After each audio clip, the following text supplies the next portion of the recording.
Assalamualaikum. Apakah hukum kita mengundi calon wakil rakyat bukan Islam atas dasar kita bukan menyokong individu calon tapi kita menyokong parti si calon? Sejauh mana kebenaran ijtihad ni? Kita tak boleh melantik pemegang urusan am yang menentukan dasar negara keseluruhan seperti Perdana Menteri ataupun Presiden di kalangan orang bukan Islam. Itu pada perkara yang disepakati oleh para fuqaha. Tapi kita boleh melantik orang bukan Islam untuk memegang jawatan-jawatan yang mana dia bukan penentu dasar. Sebab tu kalau kita kata orang bukan Islam tak boleh dilantik, nanti susah. Kalau kita jadi interview kerja, satu orang bukan Islam, satu orang Islam, Muslim dan non-Muslim.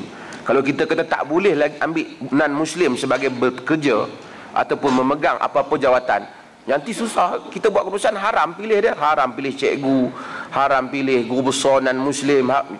Tak mungkin agama macam tu.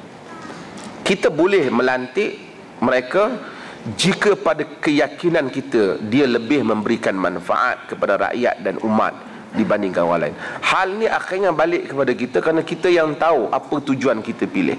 Kita yang tahu. Kalau kita pilih tu kita tahu memang dia ni sebenarnya tak bagus, tapi aku dah geng parti aku pilih juga. Kita berdosa.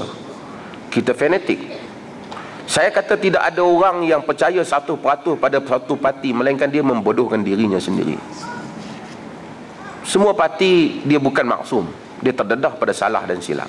Kita kena reserve sedikit untuk mempercayai semua pihak. Kita kena berhati-hati, terutama politik ni berbeza zaman dahulu dan sekarang.